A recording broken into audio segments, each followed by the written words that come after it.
The truth has finally been leaked. NFL media is quite afraid of the Rams for losing one key player from their offense last season, as well as a key player that needs to step up for the Rams this upcoming season on the offensive side of the ball. All that and more on this episode of Rams Digest. And welcome back to another episode of Rams Digest. I'm your host, Joshua Finehirsh. And before we get into today's video, make sure to hit that subscribe button so we can hit our goal of 4K subscribers by training camp in just over 2 weeks. Let's make sure we can hit that goal for the 24, just under 2 weeks actually, just past the 2 week mark yesterday. And turn on that notification bell, turn it to all so you do not miss any daily new Rams Digest videos covering all things Rams, as we have a key story to get to today, something that's been on my mind a little bit recently as a Rams fan, as it has been for a lot of media, is the loss of Demarcus Robinson, who was a key player for the Rams last year with Puka and Kupp out for those stretch of games. He was a very important part of the offense even when all three were healthy, being a perfect number 3 receiver. And according to a Yardabarker story, the media is quite concerned about this loss of a player, as we will get into that right now. When the Rams ended their 2024 season, no one could have predicted that not only would the Rams say goodbye to Demarcus Robinson, but they would extend Tutu Atwell in his place. Nothing against Atwell, a player that was the Rams' top receiving threat when Puka Nacua and Kupp were injured, but Robinson was cheap, effective, and the perfect player for the wide receiver 3 role. Yeah, I agree. When the Rams extended Tutu, I wasn't surprised that they gave him another contract. I was just shocked at the $10 million mark that he got, because he hadn't really done anything just yet to earn that. It's like $10 million in football is a lot more than $10 million in a sport like basketball, right? Again, that's relative, because basketball, you got 14, 15 players on a roster, whereas the NFL, you got 53 plus the practice squad guys that you have to be paying. So definitely interesting that Atwell's among one of the higher paid receivers, especially in the wide receiver 3 role, for not really proving anything. And Robinson, again, he did have some off-field issues. Those issues have since been resolved as he's now with his new team. But I do believe the main reason why they let Robinson go was because of those off-the-field issues, which we won't get into too much here today. He was lengthy, fast, and could make catches, especially in the red zone. Robinson's introduction helped the Rams make the playoffs in 2023 and 2024. And while Robinson didn't have jaw-dropping production, he would make key catches in key situations, nearly handing Rams victories by himself up in Seattle, in New Orleans, and against Minnesota in the regular season. Yeah, I remember that Minnesota game where they only lost that game because of the non-face mask call. I mean, or they only won that game. I believe they won that game because of the non-face. Let me know in the comments down below. I'm forgetting how that one turned out. Yeah, the Seattle game, I do remember. He was a key reason why they won that game in overtime. That was a very key win for this Rams team. And if we look at Demarcus Robinson last year, he's age 30 right now, 6'1", 202 pounds. He had 31 receptions, 505 yards, and 7 touchdowns. He set a career high in yards and touchdowns this past season for the Rams. And he was, again, a very, very key player. It's like 7 touchdowns, I'm pretty sure, led the team, because I know Nacua, I believe, only had 3, because he was not a big touchdown guy this year. I believe that will change this year, but Robinson was a really good red zone threat, as this says, and that is going to be something that the Rams need to replace by committee. Devontae is going to be great in the red zone. He's always been great in the red zone. I believe Puka is going to be better. But we'll see how guys like Atwell and Whittington, Higbee's been a decent red zone guy throughout his career, and we'll see what Ferguson ends up being in that role as well. Looking back at Robinson's film, he wasn't the best pass catcher around, nor was he the most explosive. However, for an offense that isn't exactly built on equal distribution of the football, Robinson always found a way to make himself available and effective, especially in the red zone, a place the Rams struggled with their efficiency in that part of the field. Yeah, they really did. And again, I don't see that being a problem this year. Kyren being a good red zone guy as well, especially the running back position.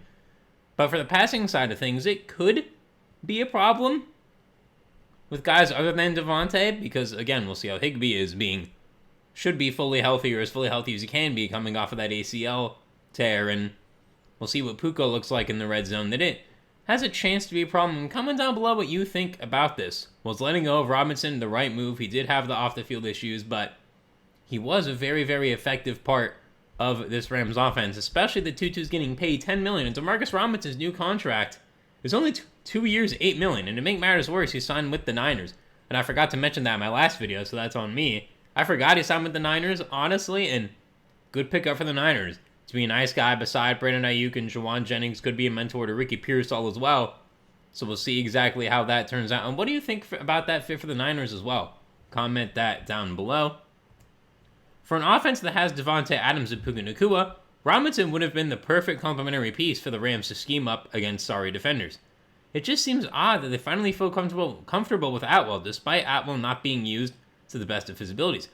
Again, this is the little juxtaposition that the Rams have here, because again, Demarcus Robinson, I know I'm repeating myself, but he's had the off-the-field issues, which I do believe is the main reason why the Rams did not re-sign him.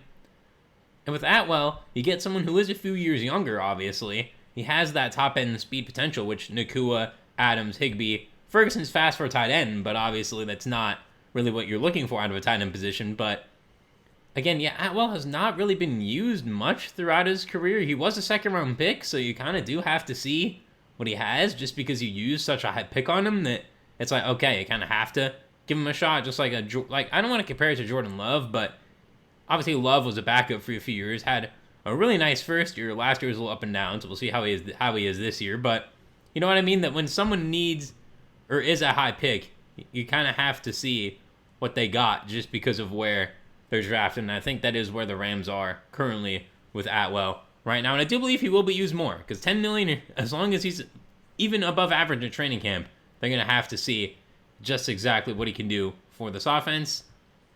One has to wonder if Devontae Adams will be asked to perform certain responsibilities that used to belong to Robinson, leading to the Rams wanting Atwell as a different element to the wide receiver room. Yeah, I can agree with this. I think Devontae can do everything Robinson did, probably in a much better level for at least this season. And Atwell is that different guy with a speed guy like Winnington and a guy like Mumpfeld, who I am high on, but he's not a speed guy either. And Atwell is that type of guy who brings that top-end speed, that 4.2 speed, which very, very few NFL players can bring to the table. So we will see just exactly how that works. Regardless, one of the biggest challenges for the franchise will be during training camp when the Rams figure out how they'll replace Robinson, with Atwell, Jordan Winnington, Konota Mumpfeld, return specialist Xavier Smith, and several other undrafted free agent players fighting for that role, a guy like Mario Williams, who I'm also quite high on as well. Yeah, it is going to be a by-committee role, I think, to replace Robinson. Again, Adams can do so much of what Robinson can do at a better level, but we'll see how guys like Atwell and Winnington mainly, because I do believe Winnington is in for a mini breakout in the sense if he's going to get probably double the amount of snaps and double the amount of targets he got last year, so we'll see exactly what I liked Winnington a lot at Texas. I liked him as a rookie with the Rams, so we will see exactly how that works. And comment down below right now, how do you think the Rams are going to replace Robinson's production? Will it be mainly just with Devontae, or is it going to be more of a by-committee role? Let me know down below in the comments. However, we all remember the player with the one-handed stab for the grab for the walk-off and touchdown in Seattle, and it's hard to say letting Robinson, a Super Bowl champion, go was a wise choice. He did win a Super Bowl with Kansas City. How the Rams navigate their receiver needs will be a defining trait of their season, having already said goodbye to Cooper Kupp. Yes, again, that was an injury thing mainly, and they couldn't find a trade, but yeah, they're going to have some needs to navigate. I don't see a huge problem, but I could see a small problem, especially early on in the season when teams are still finding their identities. Who exactly is going to be the main number 3 and who's going to replace the route running as well. Robinson was just also a very, very clean and quality route runner too. Devontae is obviously one of the best route runners in the game, but Atwell is more of a deep threat guy, and Winnington is still working on his route running at the NFL level. So we will see just exactly how that works. And now we have a little secondary story to get into here from Rams Wire, where ESPN ranked NFL teams off seasons, and we're going to go over just exactly how the Rams ranked this off season. And you will see the key move that the author of the ESPN article, Seth Walder, did not like. We're going to get into that right now. Los Angeles Rams have had a mostly good 2025 offseason. They brought back Matthew Stafford, added Devontae Adams, picked up a second first-round pick in 2026, and drafted well. The team also moved on from players who could have dragged them down in 2025, like veteran receiver Cooper Kupp and offensive lineman Jonah Jackson. I agree on Jonah Jackson, but Cooper Kupp does not bring the Rams down. I'm sorry, I'm not going to let that happen. When Cooper Kupp is healthy, he's still quite good. And no, he's not like 2021 Cooper Kupp, but again, that's almost a record-breaking season. Like everyone, I knew he wasn't going to put up that many yards again, but obviously I expected still more. And the key moment of this offseason for me is the 2026 first-round pick. because that's the pick like Josh and I have been talking about. It's from the Atlanta Falcons. We'll see how Michael Penix and that group does this year under second-year coach, former Rams defensive coordinator, Raheem Morris. So we'll definitely see how that goes, because if the Falcons have a top 15 pick, like I believe they definitely can, that's a quarterback that they could draft and let learn under Stafford for another year. So we will see just exactly how that goes. It was enough to earn an A, though, from ESPN's Seth Walder, which was his highest offseason grade among the 32 NFL teams. Yes, that is big. The Rams getting the best offseason grade among all teams. However, there was only one move Walder had an issue with: re-signing Tutu Atwell to a 1-year, $10 million contract. Walder's issue with the move was that Atwell might not have had a large market for that large of a contract, given he'll be at best a third receiving option on the team. Yeah, the contract, again, I do think the market's there, especially from teams who needed wide receivers. It never hurts to have a speed-first wide receiver on the roster. But yeah, the $10 million is what I've been going at this whole video, is something that's really interesting to see, because that's a high salary number, and we'll see if that's even tradable if Atwell's not playing well. Again, they won't have to pay the whole $10 million because the Rams have already paid some of it based on games played, but that is definitely an interesting number, and I'd love to know why you think the Rams agreed on that $10 million number. Do they see something in him that the media does not and that I personally don't? Because I don't think Atwell's a bad receiver by any means. Like, if this was $5 million, I'd be like, yeah, makes sense. You bring it back on a $5 million deal, but $10 million, again, just does seem a little bit too high. While Atwell had his best season in 2024, it was a mediocre 42 receptions for 562 yards. He also failed to score a touchdown. With so much money dedicated to Davante Adams, the Rams could have used that money elsewhere, perhaps in the secondary or a linebacker. Yes, this is where I fully agree. The secondary and the linebacking room is where the Rams need the most. Not so much the linebackers, as I do like Chris Paul Jr. He's been getting rave reviews in the offseason. I do like the addition of Nate Landman. I'm high on Sean Dolak, like a lot of you are in the comments, and Omar Spates was so good as an undrafted rookie last year. I can't wait to see what he does in this upcoming year. But the secondary is definitely missing that that's our corner 1A. And I feel like a lot of Super Bowl contending teams do have that, that's our 1A corner. So we will see exactly how that works. Again, if Tutu plays well, then this doesn't matter, but I do agree with this, that the Tutu contract may be holding up the Rams from potentially adding in the secondary or the linebacker room, despite them having some cap space. Although they're not quite in that all-in mode that they were in a few years ago, which does make a lot of sense. And also, right before we move on, I do believe that Atwell will be scoring a touchdown this year. That's not all on Tutu Atwell. That's lack of red zone targets, potentially lack of plays called from. There's so many factors that go into scoring a touchdown for someone who's not a number one target or number one on the depth chart that I don't think the touchdown thing is something to worry about. I do believe he is going to get at least a touchdown.